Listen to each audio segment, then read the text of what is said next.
다음 주 월요일과 화요일에는 두 번 다 구약 수업이 있습니다. 그러니까 둘째 주에 두 번 다 신약을 했었죠. 지난주에. 그래서 지난주에 두 번 다 신약을 하고 원래 이번 주에 두 번 다 구약을 하려고 했었는데 목사님 오늘 교회에서 일이 있으시다고 하셔서 그래서 오늘 그냥 신약을 했고요. 그때 지난주에 못했던 구약 부분은 다음 주에 월요일과 화요일 모두 구약을 하도록 하겠습니다. 혹시 수업에 대해서 몇 분이 좀 약간 헷갈리셨던 분이 있는 것 같은데요. 혼란돼서 죄송하고요. 다음 주에는 두 번 다 구약 수업 있으니까 퀴즈는 2주 후에 물고 준비오시면 돼요. 제 예상으로는 시간이 경과되는 만큼 커트라인 점수가 내려갈 거라 생각을 하지만 제 기대를 꺾어주세요. 제 기대를 꺾고 2주가 지났음에도 불구하고 만점자가 많이 나오고 커트라인이 90점에서 끊긴다. 그러면 좀 좋을 것 같습니다. 또 한 가지 말씀을 드리면 제가 지금 뭐 들고 있는지 아시죠? 네. 제가 지금 마이크 대고 있기 때문에 이게 뭐라고 말씀 못 드려요. 아시죠? 뭔지? 모르시면 제가 쓸까요? 칠판에? 아니죠? 근데 이거를 사용할 거예요. 혹시 구매 안 하신 분들은 아래 내려가시다가 제가 어디라고 말씀드리기 조심스러워요. 내려가시다가 왼쪽 편에 보면은 두 글자로 가 있어요. 네, 거기 가시면 판매해요. 구매하시면 됩니다. 어딘지 모르시는 분은 끝나고 저한테 살짝 물어보시거나 몇 분에게 물어주면 돼요. 네, 네. 큰 거랑 작은 게 있죠. 네, 이건 큰 거고요. 작은 거 갖고 계신 분. 네, 작은 거 한번 줘보시겠어요?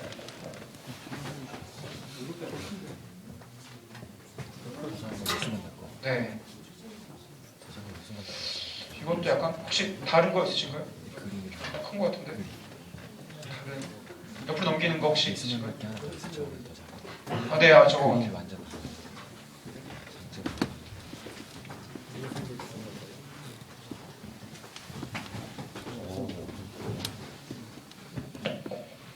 네, 간단하게 설명을 드리면 큰 거와 작은 거 질문하시죠. 좋은 질문입니다. 큰 거와 작은 거 장단점이 있죠. 저는 살 때 사실 아무것도 몰랐어요. 큰 거 작은 거 있는지 모르고 가서 그냥 주세요 했더니 큰 거 좋았고 이거밖에 없나 보고 샀었어요. 사고 나서 좀 막 끄적거려 하다 보니까 옆에 분이 좋은 걸 입는 거예요. 작은 거네. 바쁘게 이미 늦었죠. 제가 처음 준비할 때 그래서 애했다고 그냥 하자고 했었는데 장점은 저는 개인적으로는 이걸 추천을 해요. 왜냐면 보실 때 이렇게 넘기는 거는 공부하실 때 불편하실 거예요. 이렇게 넘기시는 게 보기 편해요. 그리고 사이즈가 이거는 A4 사이즈고요. 이거는 B5 사이즈예요. 가방에 들어가기 되게 좀 수월하겠죠. 혹시 나는 이미 샀다, 큰 거 샀는데 하시는 분은 가셔서 내려가신 길 바꿔주세요 하면 바꿔줘요. 단 낙사 안 하셨으면 바꿔줄 거예요. 바꿔주면서 돈도 약간 거슬러주겠죠? 아닌가요? 좀 약간 거슬러주겠죠? 네. 그래서 작은 게 큰 거의 장점은 조금 이게 크다 이런 거 장점이 있고요. 다만 보기 약간 불편해요. 그러니까 저는 지금 수업을 하다 보니까 좀 큰 그림을 보게 되면 이제 더 말하기 좀 수월해서 좋긴 한데 시험 준비할 때는 좀 답답했어요. 공부할 때 성경책을 이렇게 넘기잖아요. 근데 이걸 이렇게 넘기다 보니까 약간 불편했어요. 제가 무슨 말하는지 모르시겠나요? 그래서 가급적이면 B5로 된 이 책을 추천합니다. 네, 이게 불법이라서 마음에 걸리시는 분은 복사하셔도 괜찮고요. 네. 구매하는 게 불법이라서 부담되시면은 조용히 복사하셔도 괜찮습니다. 라고 말씀드려도 되나요? 혹시 녹음하시는 분 이거 여기까지 잘라주세요. 네, 혹시 가능하죠? 네. 올리실 때 음성 파일 자르는 걸로 했으니까 지금 한 번 잘라주시면 좋을 것 같아요. 네, 시작하도록 하겠습니다. 지금 이 자리에서 다 말하기 힘든, 아무튼 애매한 게 좀 있어요. 그래서 그렇습니다. 이거 어느 분인 거죠?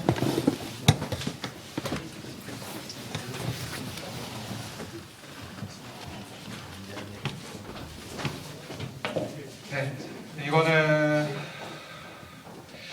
그러니까 복음서는 사실 그렇게 많이 중요하진 않아요. 그냥 복음서는 공간복음 비교한 게 워낙 잘 되어 있고, 그리고 이니셜과 장제목과 구구단문 확실히 아셔도 이거 굳이 많이 그림 보시지 않아도 돼요. 다만 서신서 나가고 사도행전 때 그때 정말 보셔야 돼요. 왜냐면은 각 편지들마다 서신서가 총 13권, 1권, 7권, 21죠. 맞죠? 21의 편지들. 뭐 계시록 사도행전까지 합치면은 엄청나죠. 그런 것들을 다 비교하는 게 각 책의 특징이 어떤 거 돼 있다는 게 그림에 좀 명료하게 드러나 있어요. 그래서 그림을 보시는 게 많이 도움이 됩니다. 근데 좀 시험 드시는 분도 있어요. 저도 처음 봤을 때 시험 들었거든요. 꼭 성경 이렇게 공부해야 되나? 네, 그거는 마태복음 28장까지 하고 끝난 다음에 그때 이제 그림을 같이 보도록 하겠습니다. 네, 18장부터 수업 시작하겠습니다. 18장 장제목이 뭐였죠? 아연 양두용조였죠. 아연 양두용조. 1절 그때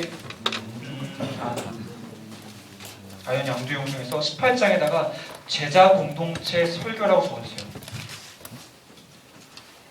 마태복음에 나타난 설교 5가지 이니셜이 뭐죠? 삼파천제 전체 그 제요. 네 번째 제자 공동체 설교. 시험에 이렇게 나올 수도 있어요. 다음 중 예수님의 설교가 나타나지 않는 마태복음 장을 고르세요. 삼파천제 중에 각각의 장이 어떤 건지를 알아야지 구분할 수가 있겠죠. 개념적인 내용으로 그런 거 물어보는 문제도 종종 나옵니다. 그때 제자들이 예수께 나와 이르되 밑줄입니다. 천국에서는 누가 크니까? 제자들의 관심은 큰 거였어요. 큰 거. 그러니까 좀 명예욕, 출세에 관심이 많았어요. 큰 사람이 되고 싶은 거죠. 뭐 큰 사람 되는 거 나쁘지 않죠. 다만 그게 자기가 높아지려는 마음이 너무 지나칠 때는 문제가 되는 것 같아요. 욕심이 지나치면. 예수께서 한 어린아이를 불러 그들 가운데 세우시고 이르시되 진실로 너에게 이르노니 밑줄입니다. 너희가 돌이켜 어린아이들과 같이 되지 아니하면 결단코 천국에 들어가지 못하리라. 제자들이 예상했던 질문, 대답과는 정말 다른 대답이었어요. 제자들은 뭔가 좀 특별한 거, 뭔가 율법을 잘 지키고 뭔가 선하고 그런 걸 생각했을지도 모를 것 같아요. 근데 갑자기 생뚱맞은 말씀을 하죠. 어린아이와 같아야 된다. 사람들이 무시하는, 아직 어리다고 아무것도 모른다고 무시하는 그 어린아이와 같아야 한다. 그러면서 말씀을 계속하세요. 4절은 기출이고요. 누구든지 이 어린아이와 같이 자기를 낮추는 사람이 천국에서 큰 자니라. 낮추는 자가 낫에 동그라미 쳐서 낮추는.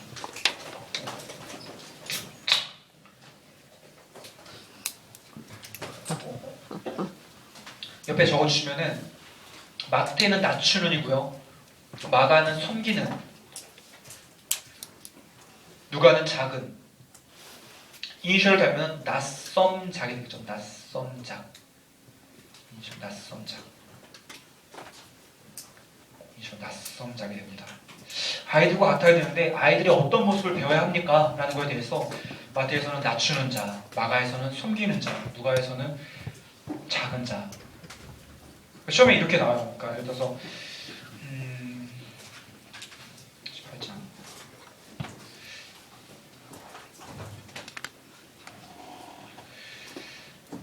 너희 모든 사람 중에 가장 작은 자가 큰 자니라. 이 말씀은 어디에 나오나요? 이거를 이제 뭐 마태, 마가, 누가, 요한 내 중에 하나 고르세요 할 수도 있겠고 장으로 고르세요 할 수도 있겠죠. 뭐 누가복음 이게 지금 9장이잖아요. 누가복음 8장, 9장, 10장, 11장 4개 말했죠. 네, 그렇게. 그러면 이 표현이 낯선작이라는 걸 알고 구구단을 알고 나면은 이게 어떤 표현이 어느 복음서에 있고 또 그거는 구구단으로 어디쯤에 있기 때문에 아 이게 어느 복음서 어느 몇 장이구나 맞출 수가 있는 거죠. 5절도 기출입니다. 5절도 볼게요. 내 이름으로 이런 어린아이 하나를 영접하면 곧 나를 영접함이니. 근데 이 18장에 있는 아이 교훈이 시험에 좀 어렵게 나오면 20장을 볼게요. 20장을 보시면 19장 보시면 19장 13절에 아이 안수 본문이 있어요. 어린아이 한 명을 앞으로 콜링을 해서 그 아이에게 안수하시는 부분이 있거든요. 근데 이 두 개를 구분하는 문제도 있어요. 어떤 게 아이 안수 부분이고 어떤 게 아이 교훈인지 그거를 구분하라고 나오기 때문에 좀 표현들을 유심히 보시기 바랍니다.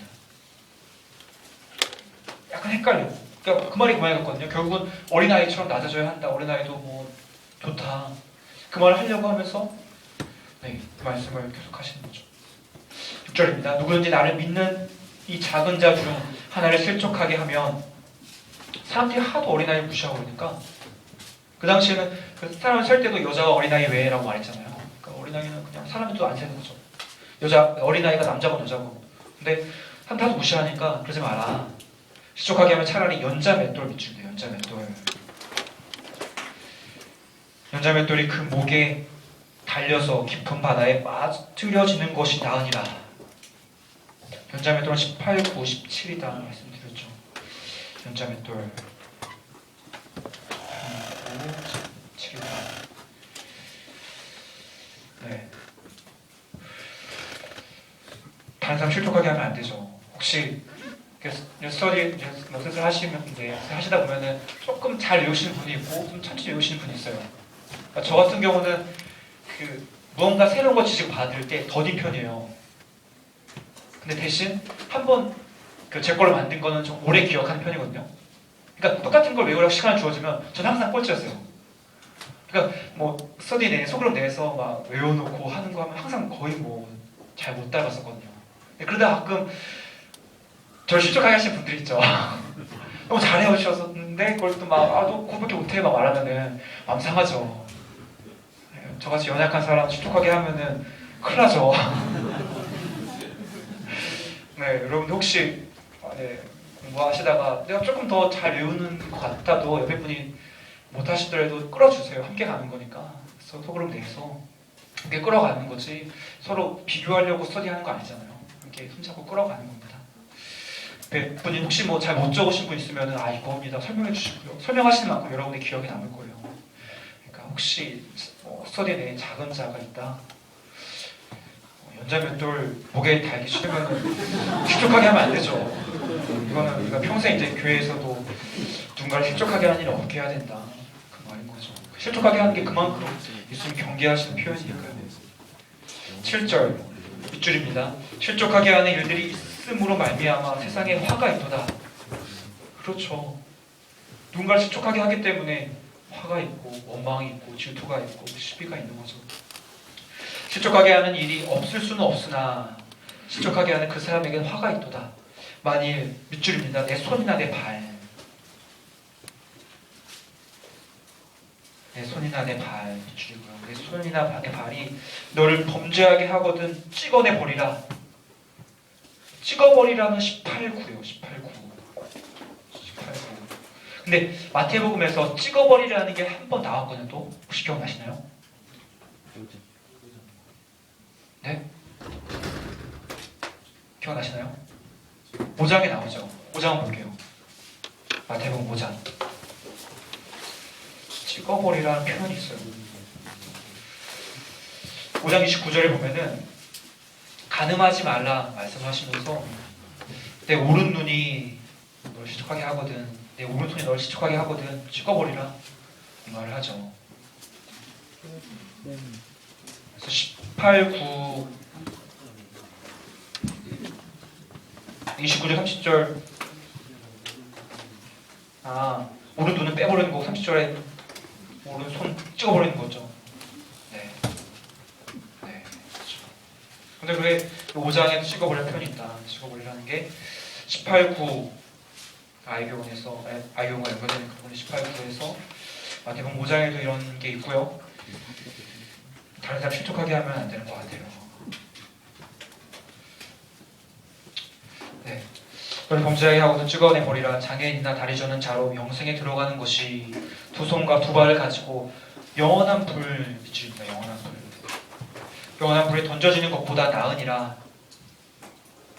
9절 만일 내 눈 밑줄이고요. 내 눈이 너를 범죄하게 하거든 빼어내버리라. 한 눈으로 영생에 들어가는 것이 두 눈을 가지고 지옥불에 던져지는 것보다 나으니라. 지옥불 밑줄입니다. 지옥불. 10절은 잃은 양 비유인데요. 잃은 양 비유는 18, 15절. 양치기 소년이 한 팔로 양을 막 치고 있었어요. 한 팔로 양 치다 보면 잃어버릴 수 있죠. 그쵸? 18, 15. 한 팔로 양을 잃어버렸어요. 양 치다가. 한 팔로 양 치다가 잃어버렸죠. 18, 15. 이해되시죠? 두 팔로 했으면 안 잃어버리는데 한 팔로 양치다 잃어버렸어요. 10절의 기출입니다. 삼가 이 작은 자 중에 하나도 없인 여기지 말라. 너에게 말하노니 그들의 천사들이 하늘에 계신 내 아버지의 얼굴을 항상 배우느니라. 그들의 천사들이 항상 배웁는다. 이거는 마특이고요.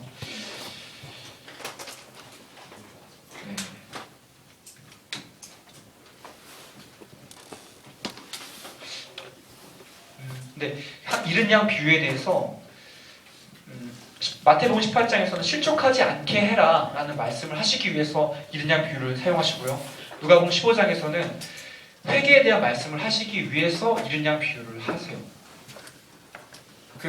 15장 장제목이 양드아인데 나중에 할 건데, 잃어버린 양, 잃어버린 드라크마, 잃어버린 아들 비유잖아요. 그래서 잃어버린 것에 대해서, 잃어버린 것이 회개했을 때 그 기쁨에 대해서 말씀을 하시기 위해서 잃은 양 비유를 거기서 사용하시죠. 약간 똑같은 동일한 비유지만 잃은 양에 대한 동일한 비유를 하시면서 마태복음에서는 다른 사람 실족하게 하지 마라 이 말씀을 하시고, 누가복음에서는 회개에 대한 말씀을 하시기 위해서 이 비유를 사용을 하세요. 네, 그리고 12절 넘어가겠습니다. 너희 생각에는 어떠하냐? 만약 어떤 사람이 양 100마리가 있는데 양 100마리 밑줄이고요. 그 중에 하나가 길을 잃었으면 그 99마리 밑줄입니다. 99마리를 산에 두고까지 밑줄을 그어주시고, 산이 누가복음에서는 들로 되어 있어요.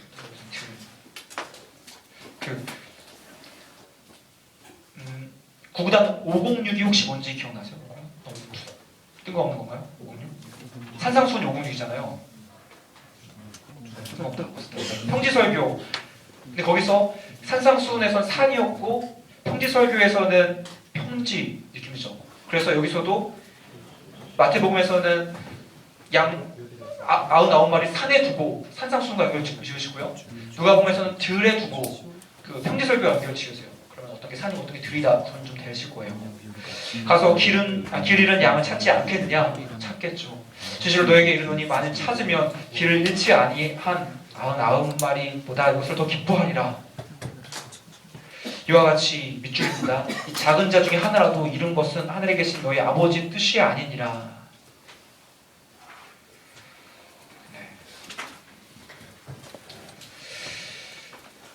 실족시키지 마라 말씀을 하고 있고요. 15절 내 형제가 죄를 범하거든 가서 너와 밑줄입니다. 그 사람과만 상대해. 그 사람과만 상대 밑줄이고요. 형제가 죄를 이제 범한 거예요. 그러면은 그 사람한테 가서 1대1로 좋은 말로 권면을 하는 거죠. 야, 너 왜 그랬어? 권면을 하는 거예요. 근데 형제가 범거했는데 만일 들으면 내가 내 형제를 얻은 것이요. 16절 많이 듣지도 않거든 한두 사람을 데리고 가서 두세 증인의 입 밑줄입니다. 두세 증인의 입. 두세 증인의 입으로 말마다 확증하게 하라. 만일 그 말도 듣지 않거든 교회에 말하고 교회 기출이고요. 또 교회란 말 또 나와요. 교회 또 기출 표시 있어요. 교회 말도 듣지 않거든 밑줄입니다. 이방인과 세례와 같이 여기라. 이방인과 세례와 같이 여기라. 교회라는 말이 총 몇 번 나오죠? 마태복음에 몇 번 나오죠? 3번 나오죠. 16장 몇 절이죠? 18절이고요. 18장은 17절에 18장 17절에 2번 나오기 때문에 총 3번 이렇게 나옵니다. 그러면 번호를 한번 매겨볼게요. 처음에 그 사람과만 상대하여의 1이라고 적어주시고요. 16절 보시면 두세 증인의 입에 2라고 적어주시고 교회 말하고의 3이라고 적어주시고 이방인과 세례와 같이 여기라의 4라고 적어주세요. 그럼 이제 형제가 잘못을 저질렀을 때 그를 권면하는 단계가 있죠. 처음에는 1대1로 얘기하다가 두 번째는 두세 사람 데리고 갔다가 세 번째 그래도 말 안 들으면 교회에 말해서 교회의 권위를 통해서 권징을 하고 그래도 말 안 들으면 이방인과 세력같이 여기라 말을 하고 있습니다.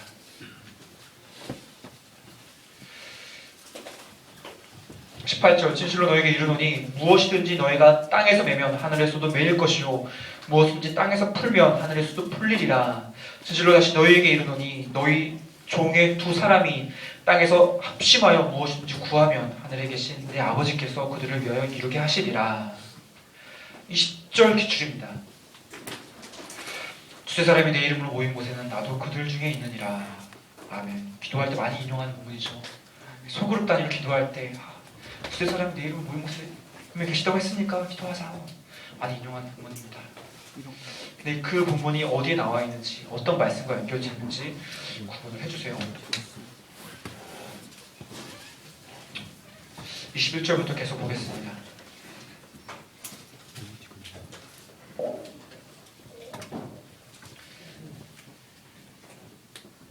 (21절입니다) 그때 베드로가 나와 이르되 주여 형제가 내게 죄를 범하면 몇 번이나 용서하여 주리이까 7번까지 하오리이까. 베드로가 이 집 썼죠. 예수님 한 7번 용서해 주면 괜찮겠습니까? 물어봤어요. 근데 예수님 뭐라고 하시냐면 예수께서 이르시되 내게 이르노니 아니다. 기출입니다. 7번뿐 아니라 7번의 70번까지라도 할지니라. 이 시험이 어떻게 나왔냐면 그때 시험이 참 약간 좀 황당했어요.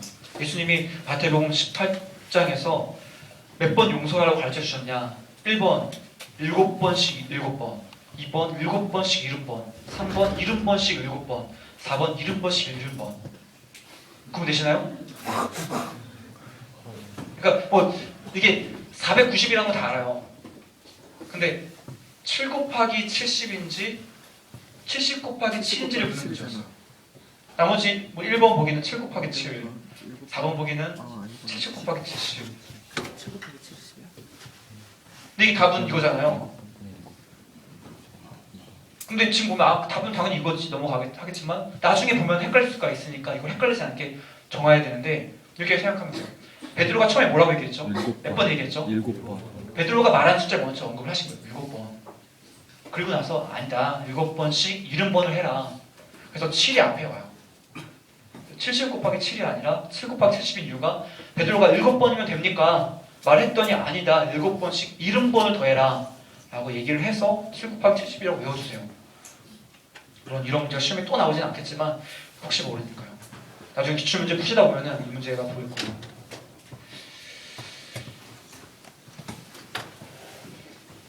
일곱 번을 70번까지 용서한다. 용서를 하면 화해를 하잖아요.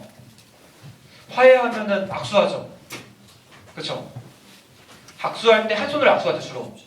물론 어른들한테 악수할 때는 양손으로 악수하지만 한 손에 악수하잖아요.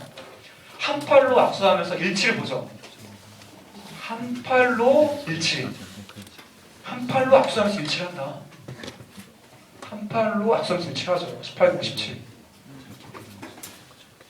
이거 만드신 분들 대단한 것 같아요. 기억상. 제가 만든 건 별로 없는데 또 다 그냥 주워 들었거든요. 물려받은 것들도 하고 공부하다가 형들이 막 말해주면 받아 적기도 하고. 근데 대단한 아이디어가 많은 것 같아요. 여러분들도 새로운 거 많이 만드실 거예요. 그러면은 뭔가 공유하시고 그러시면 됩니다.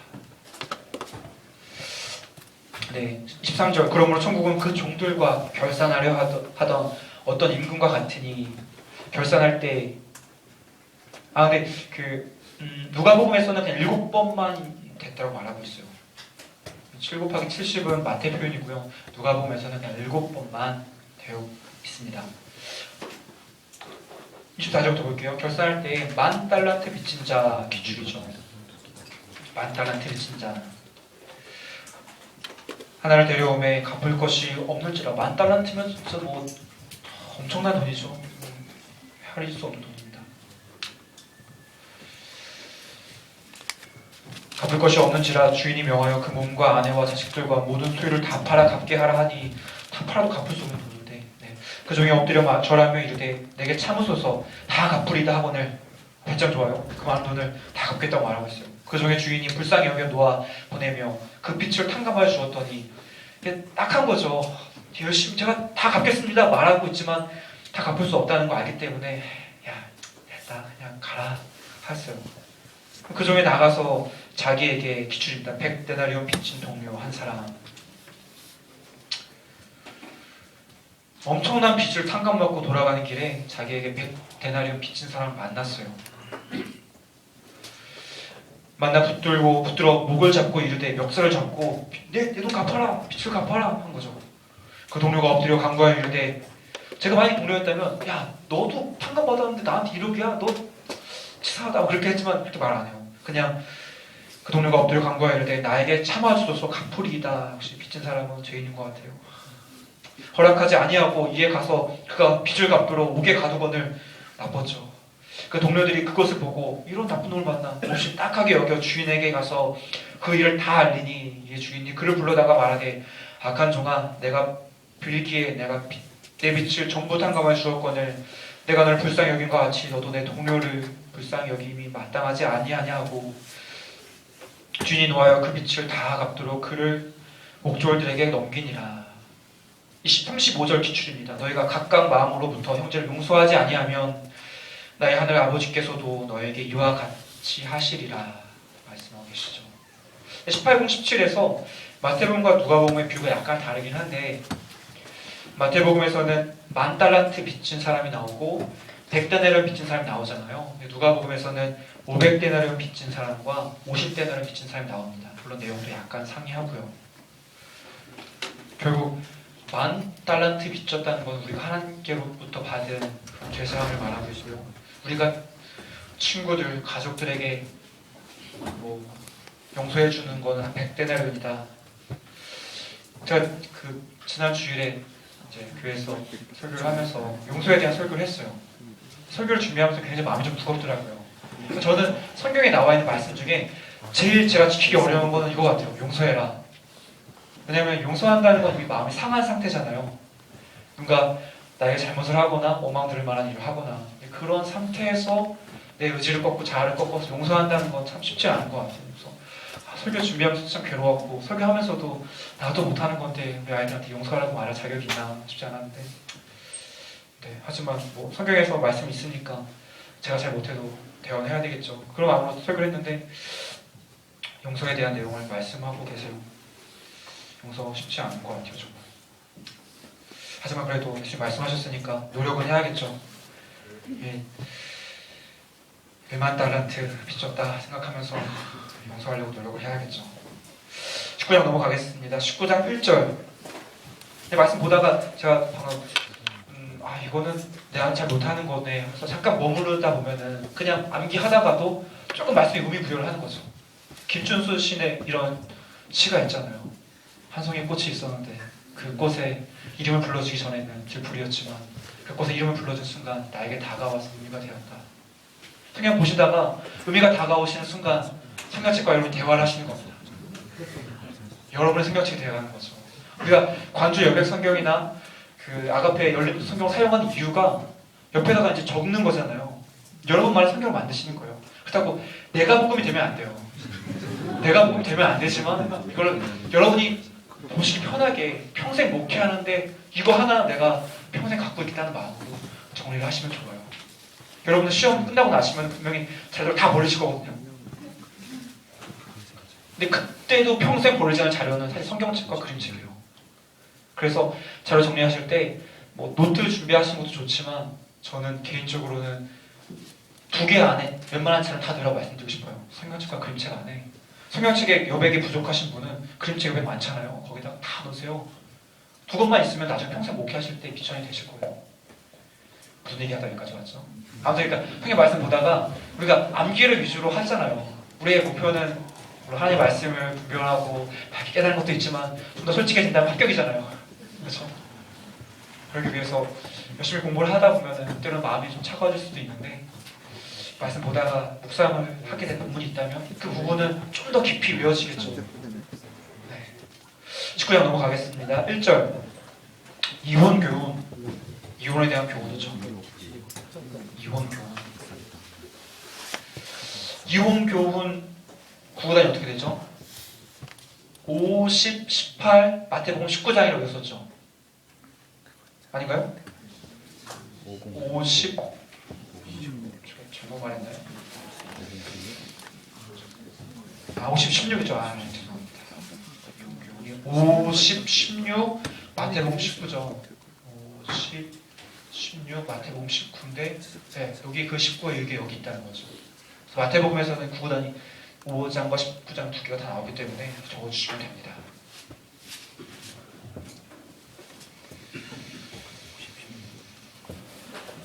네, 이온교훈이고요. 10절입니다. 10절은 고자에 대하여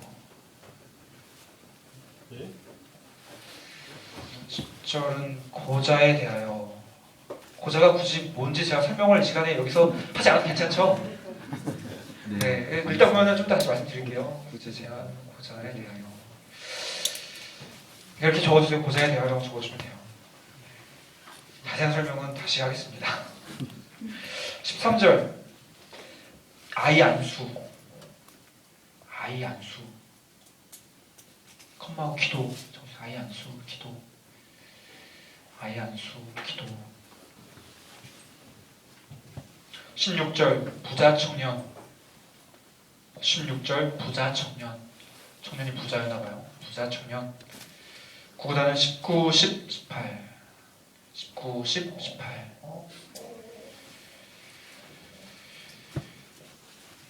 네, 19, 10, 18 19장, 10장, 18장 그래서 장제목은 인쇼를 달면은 이고안부가 됩니다. 이고안부가 되죠. 그 예루살렘 상경기 본문이 몇 장이죠? 19, 20이죠. 그래서 드디어 이제 19장 1절에 보면 이런 말 있잖아요. 예수께서 이 말씀을 마치시고 갈릴리를 떠나 드디어 이제 상경기 본문이 시작된다는 걸 암시하고 있어요. 마가복음은 몇 장이죠? 10장이죠. 누가복음은 몇 절부터 시작하죠?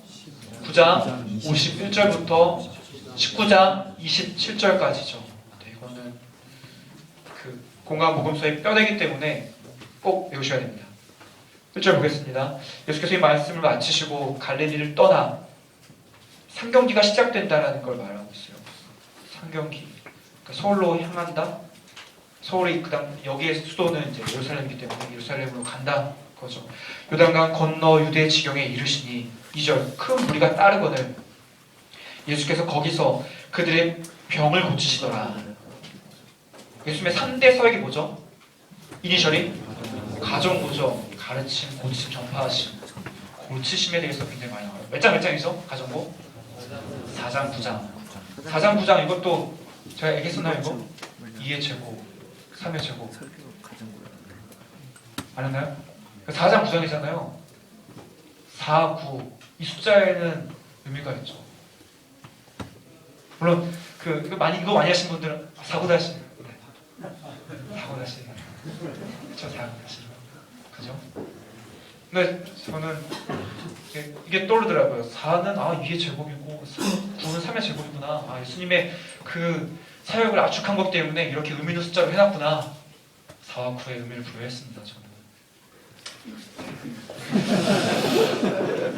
사고다시로 외우셔도 돼요. 아무튼 이렇게 있고요. 3절 바리새인들 밑줄입니다. 바리새인들이 예수께 나와 그를 시험하여 이르되 건방진 사람들이 많아요. 예수님 시험하죠. 사람이 어떤 이유가 있으면 그 아내를 버리는 것이 옳으니까. 얼마나 건방지냐면 예수님에게 정말 물어보려고 하는 게 아니라 예수님을 시험하려는 의도에서 이런 말을 해요. 근데 교회에서도 간혹가다 그런 분들이 있죠. 정말 궁금해서 물어보는 게 아니라 좀 일부러 그러시는 것도 있는 것 같아요. 시험하려고 위험한 겁니다. 시험하려고. 예수께서 대답하여 이르시되 예수님은 근데 타일러주세요. 사람을 지으신 이가 본래 그들을 남자와 여자로 지으시고 말씀하시기를 기출입니다.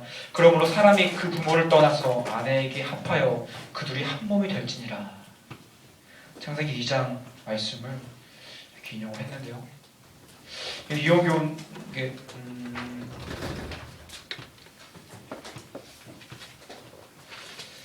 이게 보면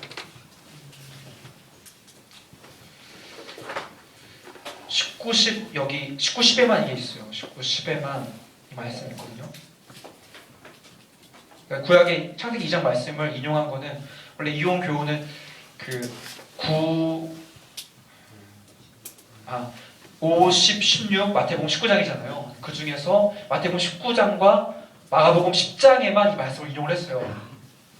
그리고 서신서에서는 옆에 적어주세요. 고전 6장 16절과 고린도전서 6장 16절과 에베소서 5장 31절에 이 말씀이 있어요. 나중에 서신서 할 때 다시 할게요. 에베소서 5장 31절. 에베소서 5장 31절. 고린도전서 6장 16절. 에베소서 5장 31절.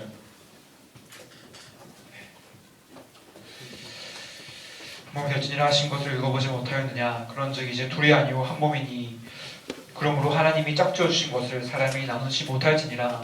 결혼식 때 그 주례자가 선포하는 말씀이죠. 네. 그렇고요. 여자분들 그러면 어찌하여 밑줄입니다. 모세는 이혼 징소를 주어서 버리라. 밑줄입니다. 이혼 징소를 주어서 버리라.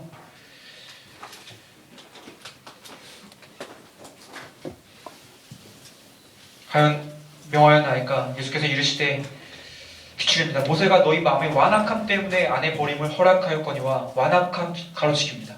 완악함.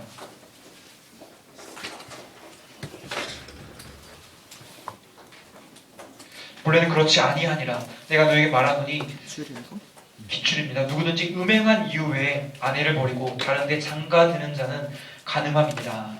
음행 가로치기, 장가 가로치기. 음행은 마특이죠. 마태복음 5장에서도 음행이라는 단어가 나오는데 마가복음과 누가복음에서 음행이라는 말이 없어요. 그리고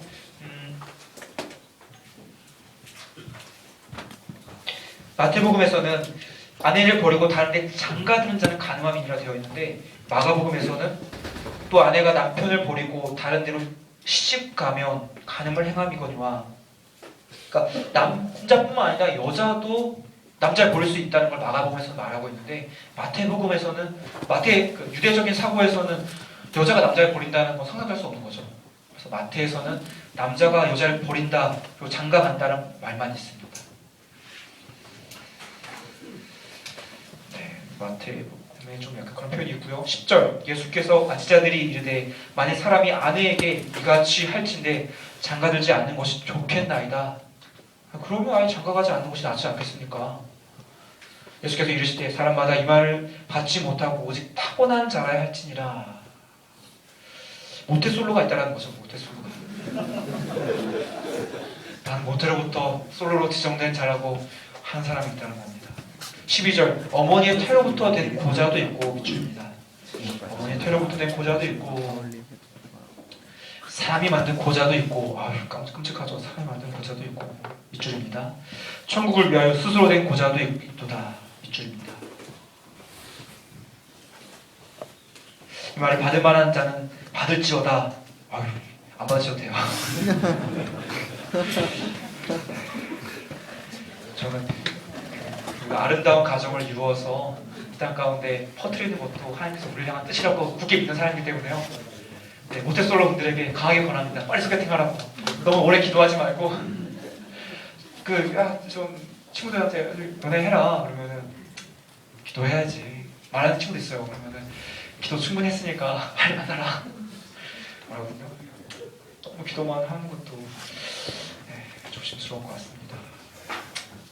딴 얘기를 했죠. 제가 결혼을 일찍해서 그런 거 같아요. 13절 그때 사람들이 예수께서 밑줄입니다. 안수하고 기도해 주심을 바라고. 안수하고 기도해 주심을 바라고. 아이들 데리고 오면 지자들이 꾸짖거든. 그 아이들을 데리고 왔을 때 지자들이 왜 꾸짖었을까요? 시끄러우니까. 시끄러워서 꾸짖었겠죠. 제가 그 아들이 태어난 이후에 몇 번, 많이는 아닌데 몇 번 그 아내랑 같이 그 유아실에서 예배를 드려본 적 있어요.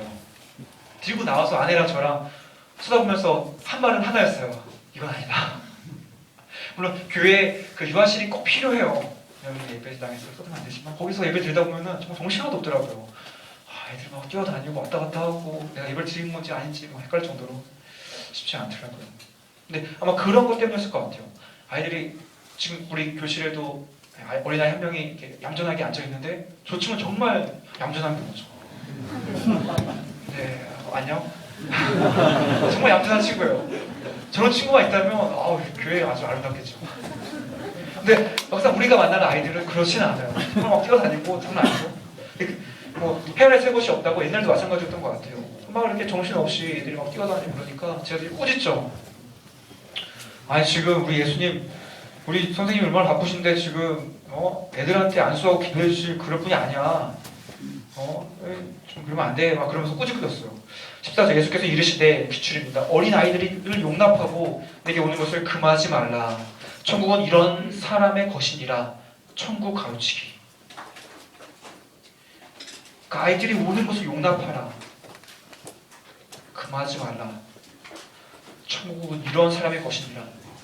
조금 전에 18장 4절 5절에서 누구든지 이런 어린아이와 같이 죄를 낮추는 사람, 이런 어린아이 하나를 영접하는 사람, 그 말씀이 아이 교훈이었다면 여기서는 어린아이들이 오는 것을 용납해라. 금하지 마라. 그렇죠. 네. 선생님 그 아이 데리고 오는 거 저 전혀 금하지 않으니까 데려오셔도 돼요. 한 그 말씀인 것 같아요. 이게. 그래서 그런 차원에서 분리시키면 좋지 않을까 해서 유아실을 교회에 유아방을 만들어서 예배 방해되지 않도록 하는 거겠죠. 성경에 나와 있기 때문에 그렇습니다. 15절 그들에게 밑줄입니다. 안수하고 거기를 떠나시니라. 안수하고 거기를 떠나시니라. 약간 비교를 해볼게요.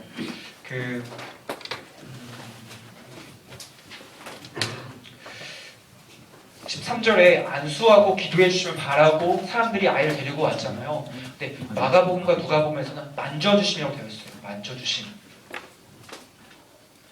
마가와 누가에서는 만져주심, 쓰다듬어 주셨다 그런 거죠. 아기가 이쁘면 이쁘다 쓰다듬잖아요. 그런 것처럼 만져주시는 것 같아요. 마태랑 마막이 약간 틀려요. 그리고 14절에 천국은 이런 사람의 것이니. 천국에 대해서도 마막에서는 하나님 나라라고 말하고 있어요. 마막에서 하나님 나라. 막록. 네. 막록에서는 하나님 나라. 네, 감사합니다. 마태에서는 천국, 하늘에 있는 나라. 그것과 하나님 나라 다르죠. 유대인들은 하나님이라는 이름을 입에 올리는 거를 굉장히 조심스러워했기 때문에 마태복음에서는 하나님 나라라는 말이 잘 안 쓰여요. 16절 보겠습니다. 어떤 사람 밑줄입니다. 어떤 사람이 주께 와서 이르되 선생님이여 내가 무슨 선한 일을 하여야 영생 얻으리이까. 선한 일 밑줄 그시고요. 영생 밑줄 그시기 바랍니다. 어떤 사람이 마가복음에서는 한 사람이라고 되어 있는데요. 누가복음에서는 어떤 관리라고 되어 있어요. 어떤 관리.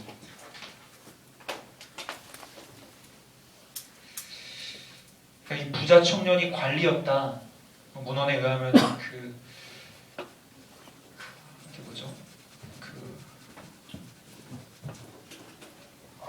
공예원 할 때 공예원을 뭐라고 하죠? 갑자기 이름이 안 떠오르네요. 사내들인데 사내들인 공예원 중에 한 명이 아니었을까라고 이 사람을 보는 학자들도 있어요. 관리라는 표현 때문에. 아무튼 중요한 건 아니지만 그런 거라는 거 보시고요. 어떤 사람이 얻으니까 얘기를 했더니 선한 일은 마특이고요. 선한 일. 내가 무슨 선한 일을 하여 영생을 얻으리까. 마가와 누가에서는 영생을 얻으리까 내가 어떻게 하여야 무엇을 하여 영생을 얻으리까 말하고 있는데, 마태에서만 내가 무슨 선한 일을 한다면 영생을 얻을 수 있겠습니까? 라고 물어보고 있죠. 17절, 예수 이 말 듣고 나서 뭔가 오해를 풀어주고 싶었을 것 같아요. 선한 일을 하면 영생을 얻을 수 있겠습니까? 물어보니까 그게 아니다라는 말씀을 하시기 위해서 계속해요. 계속해서 이르시되 어찌하여 선한 일을 내게 묻느냐. 선한 일 밑줄입니다. 선한 이는 오직 한 분뿐이시니라. 내가 생명에 들어가려면 계명들을 지키라. 그러면서 한번 이 사람 한번 시험해 보세요. 이러되 어느 계명이 오니까 지금 계명 말씀하시니까 어떤 계명이죠? 예수께서 이르시되 살인하지 말라, 간음하지 말라, 도둑질하지 말라, 내 부모를 공경하라, 내 이웃을 내 자신과 같이 사랑하라. 밑줄 그어주세요. 내 이웃을 내 자신과 같이 사랑하라. 내 이웃을 내 자신과 같이 사랑하라는 밑줄 그라고 말씀드린 거는 마특이기 때문에 그래요. 이거만 마특이요. 나머지는 다른 데도 있는데 이건 마특이고요. 그 청년이 이르되 이 모든 것을 내가 지키었사온데 아직도 무엇이 부족하리나이까. 대단한 사람이죠. 스스로 자기는 이걸 다 지켰다고 말하고 있어요. 예수님이 이제 그를 측은 여기시면서 말씀을 하세요. 내가 온전하고자 할진대 가서 내 소유를 팔아 가난한 자들에게 주라. 그리하면 하늘에서 보화가 내게 있으리라. 그리고 와서 나를 따르라 하시니, 이 청년에게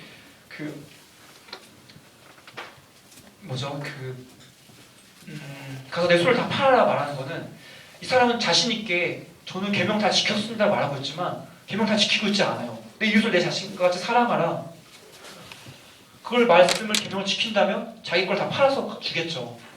근데 말로는 지킨다고 하지만 지키지 못하고 있는 그 사람의 그 부분을 끄집어서 말씀을 하세요. 그 청년이 재물이 많으므로 그 말씀을 듣고 근심하며 가니라. 결국 율법을 온전히 지킬 수 없는 그 청년의 한계에 대해서 지적을 하시죠. 예수께서 제자들에게 이르시되, 제자들 밑줄이고요. 내가 진실로 너에게 이르노니, 기출입니다. 부자는 천국에 들어가기가 어려우니라. 부자는 천국에 들어가기 어려운 곳, 욕심 때문에 들어가기 어려운 것을 말씀하시죠. 다시 너에게 말하노니, 기출이고요. 낙타가 바늘귀로 들어가는 것이 부자가 하나님의 나라에 들어가는 것보다 쉬우니라. 비유적인 표현인데, 유대 탈무드 같은 데 봐도 낙타나 아니면은 코끼리를 비유를 들어요. 그래서 정말 힘든 거 비유를 들 때 바늘 구멍에 낙타가 들어간다, 아니면은 바늘구멍 가장 작은 거잖아요. 작은 구멍. 바늘구멍에 코끼리가 들어간다, 그런 표현이 있는데, 그렇게 좀 어렵다라고 보시면 돼요. 제자들이 듣고 몹시 놀라 이르되 그러면 누가 구원을 얻을 수 있으리까? 구원을 얻을 수 있는 게 이런 행위로 되는 게 아니라고 말씀을 하세요. 26절, 예수께서 그들을 보시며 이르시되 사람으로는 할 수 없으나 하나님으로서는 다 하실 수 있느니라. 이 말씀이 핵심인 거죠. 사람으로서는 율법을 지킨다고 될 수 있는 것도 아니고요, 부자라고 될 수 있는 것도 아니고요, 가난한 사람이 될 수 있는 것도 아니에요. 하지만 하나님으로서는 할 수 있느니라. 이에 베드로가 대답하여 이르되, 기출입니다. 보소서 우리가 모든 것을 버리고 주를 따랐사온데 그런즉 우리가 무엇을 얻으리이까? 베드로는 한 가지만 알았어요. 부자가 자기 것을 못 버리고 예수를 따르지 않으니까 그것을 보고서 우리는 그러면은 모든 것을 버리고 예수를 따랐으니까 우리는 저 부자보다 낫지 않냐, 우리에게는 뭔가 좀 콩고물 떨어지지 않을까 하는 마음에 얘기를 해요. 그러니까 예수님이 그것을 책망하시지 않고 일단은 인정을 해주세요. 28절부터 볼게요. 예수께서 이르시되 내가 진실로 너에게 이르노니 세상이 새롭게 되어 인자가 자기 영광의 보좌에 앉을 때에 나를 따르는 밑줄입니다. 너희도 12보좌에 앉아 이스라엘 12지파를 심판하리라. 먼저 인정을 해주시죠. 29절, 또 내 이름을 위하여 밑줄입니다. 또 내 이름을 위하여 밑줄이고요. 1이라고 적어주세요. 1. 내 이름을 위하여 밑줄이고요. 집이나 형제나 자매나 부모나 자식이나 전토를 벌인 자마다 2번, 여러 배를 받고 또 영생을 상속하리라. 밑줄 그어주세요. 여러 배를 받고 또 영생을 상속하리라. 2라고 적어주시고요. 이제 다 버리고 예수님을 따른 사람들에 대해서 이런 상이 있다는 말씀을 하시는데, 1 적은 거 옆에다가 마가복음에서는 나와 복음을 위하여, 누가복음에서는 하나님 나라를 위하여, 마태에서는 내 이름을 위하여라고 하는 거를 마가에서는 나와 복음을, 누가복음에서는 하나님 나라를 위하여. 버린 사람들이 이제 받게 될 상급에 대해서 2번 비교해 주시면은 여러 배를 받는다는 마태 표현이 마가에서는 100배를 받고 박해를 겸하여 받는다. 100배를 받고 박해를 겸하여 받는다. 누가복음에서는 여러 배를 받고 영생을 얻는다. 세 개 중에서 다 이제 버린 사람들은 버리고 있으면 다른 사람들에 대해서는 마태와 누가는 영생을 상속하리라, 여러 배를 받고 영생을 상속하리라 나와 있지만 마가복음에서만 박해라는 말이 추가가 되어 있죠. 그걸 보시면 돼요. 마가복음은 100배와 박해고요. 누가복음은 여러 배와 영생입니다. 다 적으셨죠? 그러나 말씀하세요. 그러나 근데 그게 전부가 아니라고 말씀하십니다. 그러나 기출입니다. 먼저 된 자로서 나중되고 나중된 자로서 먼저 될 자가 많으니라.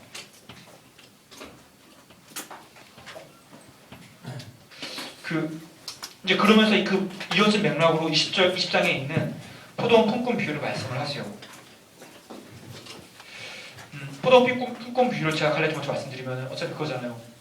이른 아침부터 나와서 일하는 사람, 3시부터 나와서 일하는 사람, 그러니까 지금의 시간을 따진다면 6시 일하는 사람, 9시 일하는 사람, 12시 일하는 사람, 오후 3시 일하는 사람, 오후 5시 나와서 일하는 사람 다 일하는 시간 다르지만 그들 받게 될 상급은 동일하다라는 말하잖아요. 그러니까 베드로가 생각했을 때 내가 모든 것을 버려두고 예수님 따랐으니까 전 뭐가 좀 더 있겠죠? 그러나 먼저 된 자로서 나중되고 나중된 자로서 먼저 될 자가 많으니라. 이 말씀이 포도원 품꾼들 비유 끝날 때 16절에 똑같이 있어요. 그러니까 20장 앞부분에 있는 이 말씀은, 이 비유는 19장에 있는 이 대화와 연결 짓는다고 보시면 돼요. 그리고 먼저 된 자로서 나중되고, 이 표현이 구구단은 19, 10입니다. 19, 10이고요. 19, 10. 19, 10. 근데 순서를 바꿔놨어요. 나중된 자로서 먼저 되고 먼저 된 자로서 나중되리라 는 거는 그 16절 옆에 적어주세요. 나중된 자는 20, 0, 13이요. 20, 0, 13. 20, 0, 13. 두 말 비슷하잖아요. 하나는 먼저 된 자가 앞에 있고 하나는 나중된 자가 먼저 있고. 구분을 어떻게 하시면 좋으냐면요. 그러니까 사람이 질투라는 감정이 있잖아요. 그렇죠? 그러니까 자기보다 성공한 사람, 잘된 사람 보면 배가 아프죠. 뭔가 뒤에서 좀 약간 얘기를 하고 싶죠. 여러분들 표정이 왜 다들 그래요? 저만 그런 사람처럼 다들 그래요. 근데 먼저 된 자가 있으면 왠지 씹고 싶죠. 씹고 싶죠. 씹고 싶. 그쵸? 씹고 싶죠.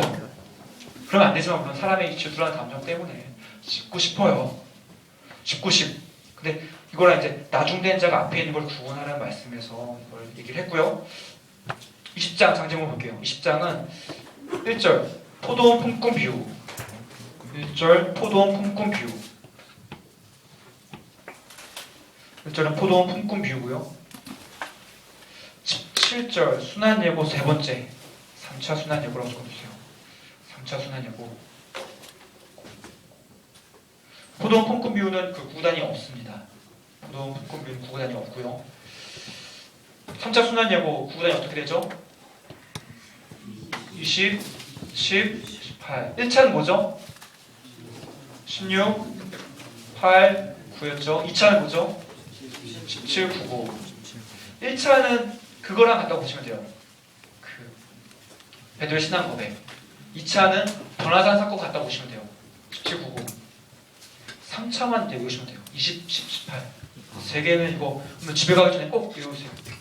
이거는 내가 못 외우면은 오늘 교실 문 밖에 나가지 않으리라 하는 마음으로 외우세요. 꼭 외우세요. 네, 보겠습니다.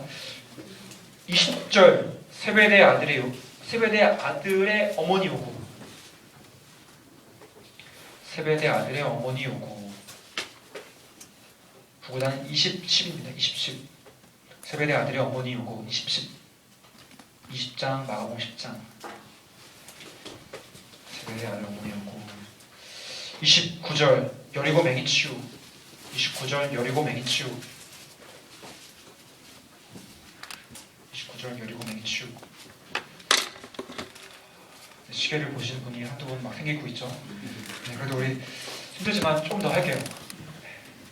보겠습니다. 천국은 마치 품꾼을 얻어 포도원에 들여보내려고 이른 아침에 나간 집중과 이른 아침 기준. 이른 아침은 뭐 0시, 오늘로 따지면 오전 6시다 수준인데요. 그가 하루에 한 데나리온씩 기준입니다. 하루 한 데나리온씩 품꾼들과 약속하여 포도원에 들여보내고 3절 또 제3시 기출이고요. 5절 제6시, 제9시, 6절 제11시 기출입니다. 제3시에 나가보니 장터에 놀고 서 있는 사람들이 또 있는지라 그들에게 이르되 너희 또 포도원에 들어가라 내가 너에게 상당하게 주리라 하니 그들이 가고. 그러니까 이른 아침에 만난 사람에게만 약속을 하죠. 얼마인지 금액을. 그리고 5절 제6시와 제9시에 또 나가 그와 같이 하고 약속을 얼마라고 금액을 정하지 않아요. 제11시에도 나가보니 서 있는 사람들이 또 있는지라 이르되 너희는 어찌하여 종일토록 놀고 여기 서 있냐 이르되 우리를 품꾼으로 쓰는 이가 없으면이다. 이르되 너희도 포도원에 들어가라 하니라. 그러면 포도원 주인이 청지기에게 이르되 품꾼들을 불러 나중 자로부터 시작하여 먼저 온 자까지 삭슬 주라 하니. 9절 기출입니다. 제11시에 온 자들이 와서 한 데나리온씩 받거늘. 일부러 그런 것 같아요. 만약에 이른 아침에 온 사람들한테 먼저 한 데나를 주고 보내버렸다면 이런 불상사는 없었겠죠. 근데 그 나중 온 사람을 먼저 주면서 봐라 마치 보여주려고 일부러 그러는 것 같아요. 그러니까 10절도 기출인데요. 먼저 온 자들이 와서 더 받을 줄 알았더니 그들이 이제 이거 괜찮은데? 한 데나리온이라고 해놓고서 1시간 일한 사람한테 한 데나리온 주는 거 봐서 나한테는 한 12데나리온 주는 거 아닌가? 잡았다 오늘. 좋은 데 와서 일한다 생각했죠. 11절 받은 후 집주인을 원망하여 이르되 10절 다 기출이고요. 먼저 온 자들이 동일하게 그걸로 한 데나리온씩 받으니까 받은 후 집주인을 원망하여 이르되 엄청난 반전이 이루어지고 있죠. 여기서 사건 안에서. 나중 오니 사람들은 1시간밖에 일하지 아니하였거늘 그들을 종일 수고하며 더위를 견디 우리와 같이 있게 하였나이다. 주인이 그 중에 한 사람에게 대답하여 이르되 친구여 내가 내게 잘못한 것이 없노라. 내가 나와 한 데나리온의 약속을 하지 아니하였느냐. 내 것이나 가지고 가라. 나중 오니 사람에게 너희 같이 주는 것이 내 뜻이니라. 내 것을 가지고 내 뜻대로 한 것이 아니냐. 내가 선함으로 내가 악하게 보느냐. 16절 밑줄이고요. 나중된 자로서 먼저 되고 먼저 된 자로서 나중되리라 말씀을 하시죠. 그러니까 꼭 자기 행위만으로 구원받을 수 없다는 것을 강조하기 위해서 비유를 사용하셨어요. 19장 끝나는 부분과 그 부자 청년의 이야기와 포도원 품꾼 비유가 이어진다는 거 이렇게 외우시면 좋고요. 그 스토리로 외워지지 않으시면 그냥 장제목으로 외우시면 됩니다. 17절 세 번째 순환 예고인데요. 3차 순환 예고 18이죠. 예수께서 예루살렘으로 올라가려 하실 때 밑줄입니다. 예루살렘으로 올라가려 하실 때 밑줄이고요. 12제자를 따로 데리시고 길에서 이르시되 보라 우리가 예루살렘으로 올라가노니 인자가 대제사장들과 서기관들에게 넘겨짐에 그들이 죽이기로 결의하고 이방인들에게 넘겨주어 그를 조롱하며 채찍질하며 십자가에 못 박게 할 것이나 제3일에 살아나리라. 세 번째 순환력을 말씀하고 계시죠. 네, 그러면 이제 지금 이 상황은 예루살렘으로 올라가시는 그런 길이에요. 그런 과정 가운데 또 정신 못 차리는 제자들의 이야기가 나와요. 20절 세베대 아들 누군데 그때 세베대 아들의 어머니 기출이고요. 세베대 아들의 어머니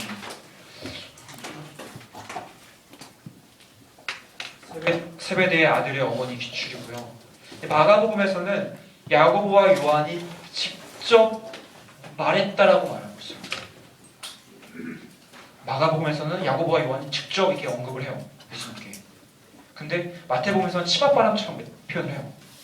제가 말했듯이 마가복음에서는 제일 부정적이잖아요. 근데 그거 써지고 나서 한 10분 수년이 지나고 난 다음에 마태복음 공동체에서 이거 보면서 아니 우리 기둥 같은 사도들이 그럴 리가 없어. 그들이 한 게 아니라 어머님이 잠깐 치맛바람 일으킨 거야. 그래서 이걸 그들이 한 거를 어머님이 한 걸로 약간 바꿨어요. 물론 그런지 안 그랬는지 믿거나 말거나 하지만 그렇게 이해할 수 있는 거죠. 스토리를 만들면. 실제로 네, 계속 한번 읽어볼게요. 그리고 세베대의 아들 20-10이잖아요. 구단이 20-10 옆에다가 그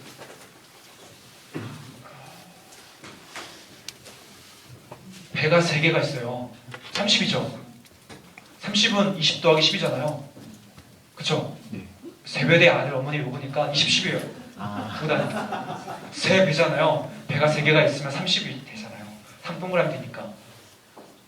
너무 이렇게 진지하게 보시지 말고요. 그냥 보고 웃으시고 외우시면 돼요. 3배 30이고 구단이 20-10이다. 이렇게 외우시면 됩니다.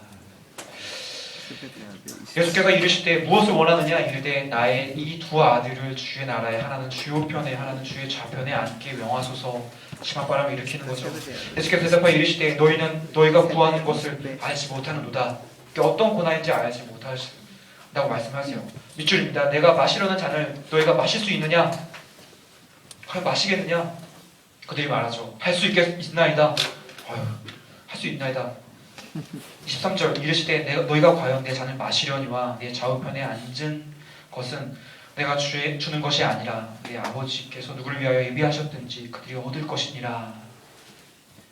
그 예수님의 좌우편에 다른 강도들이 매달렸죠. 하지만 야고보와 요한 그들이 하겠다 하니까 정말 가장 먼저 순교한 제자가 누구죠? 야고보죠. 사도행전 12장에 야고보가 제일 먼저 순교했고요. 근데 순교하는 것보다 더 힘든 거는 끝까지 오래 살다가 그 모진 고통 다 견디는 것 같아요. 요한이 그 제자들 중에 가장 오래 살았다라고 전생에 남아있죠. 다 순교하고 일찍 죽어서 천국 가서 편히 쉴 때 그 모진 고통 다 견디다가 반모섬에까지 유배되죠. 야고보와 요한이 참 기구한 삶을 살았어요. 너무 이렇게 예수님 앞에서 큰 소리 치면 안 되는 것 같습니다. 쉽지 않죠. 24절 12제자가 듣고 그 두 형제에 대하여 분이 여기거늘 똑같은 사람들이죠. 똑같이 높아질 마음이 있기 때문에 이 12명이 높아지려는 마음 보고 시기를 하고 있어요. 분이 여기고 있는 거죠. 25절 예수께서 제자들을 불러다가 이르시되 밑줄입니다. 이방인의 집권자들이 그들을 임의로 주관하고 그 국관들이 그들에게 권세를 부리는 줄을 너희가 알거니와. 26절도 밑줄입니다.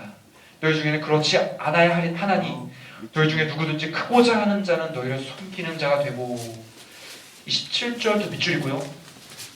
너희 중에 누구든지 으뜸이 되고자 하는 자는 너희 종이 되어야 하리라. 밑줄입니다. 28절 기출입니다. 인자가 무슨 섬기를 받으려 함이 아니라 도리어 섬기려 하고 자기 목숨을 많은 사람의 대속물로 주려 함이니라. 이게 그 암송구절 있죠? 이거 안 빠졌죠 이거? 제가 암송구절 하는 걸 네. 제가 지금 바뀐 거를 다 어떤 건지 체크를 못해서 마가복음 8장 29절에 암송구절 이거 바뀌지 않고 그대로 남아있죠. 근데 그것과 토시아는 안 틀고 똑같아요. 그쵸? 마가복음 10장 45절 그쵸? 10장 45절 마가복음 10장 45절 암송구절이랑 토시아는 안 틀고 똑같아요. 그 퀴즈 오늘 나갔던 거에 그러나 내가 만약 하나님의 손을 힘입어, 이거는 누가복음 11장 20절이잖아요. 내가 하나님의 성령을 힘입어, 그거는 어디였죠? 마태복음 몇 장이죠? 12장이죠? 맞죠? 네, 10장 맞죠?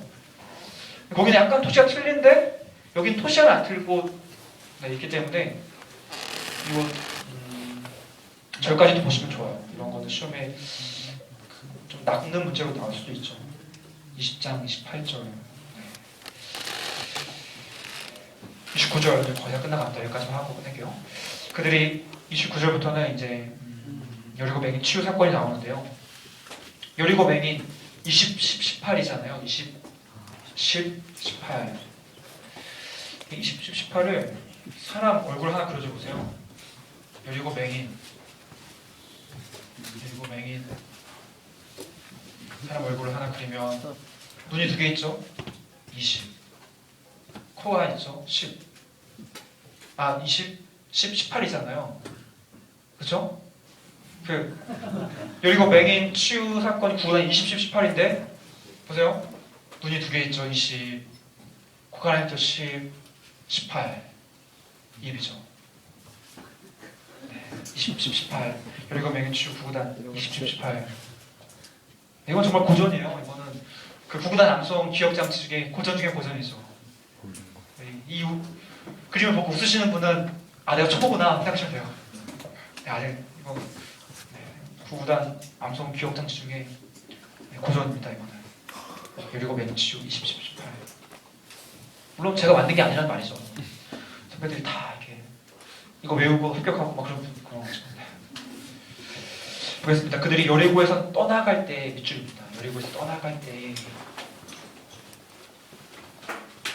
여리고에서 떠나갈 때라는 말이 마가복음에서 어떻게 되어 있냐면요.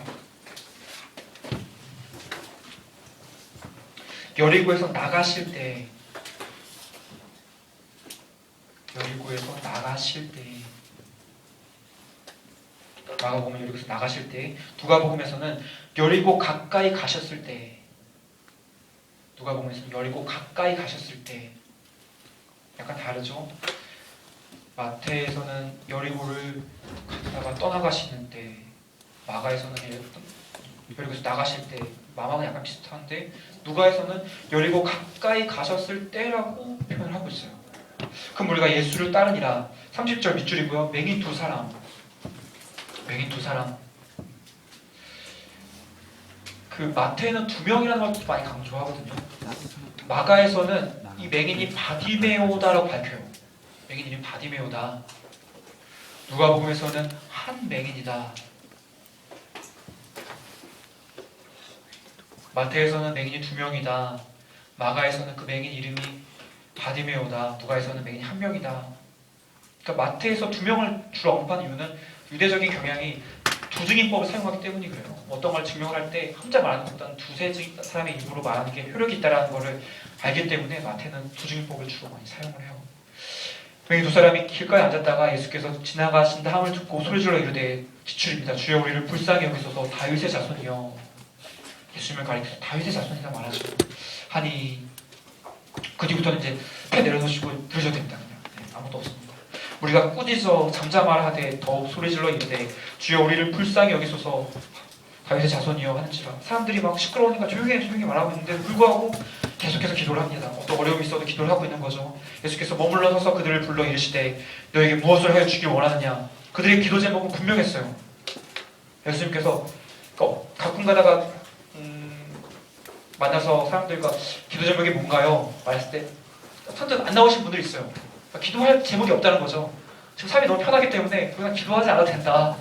기도하지 않는다는 것 같아요. 근데 이 사람들은 예수님께서 너에게 무엇을 하여 주기를 원하느냐 물었을 때 주저하지 않고 말했어요. 이르되 주여 우리의 눈뜨기 원하나이다. 예수께서 불쌍히 여기사 그들의 눈을 만지시니 곧 보게 되어 그들이 우리를 따르니라. 아멘. 네, 여러분이 말씀 보면서 어떤 생각이 드시나요? 오늘 밤에 자기 전에 예수님께서 자기 전에 기도하실 때 예수님이 여러분에게 너에게 무엇을 하여 주길 원하느냐라고 물어보신다면 뭐라고 대답하시겠어요? 네, 대답이 바로 나오시나요? 그 대답이 바로 나오지 않는다면 이 공부를 하기 전에 하나님과 관계 먼저 회복해야 되는 것 같아요. 네, 공부도 중요하지만 기도하는 시간이 정말 절대적으로 필요합니다. 네, 그래서 아무리 바쁘셔도 하루에 한 30분 혼자 개인적으로 기도하시는 시간을 확보를 하세요.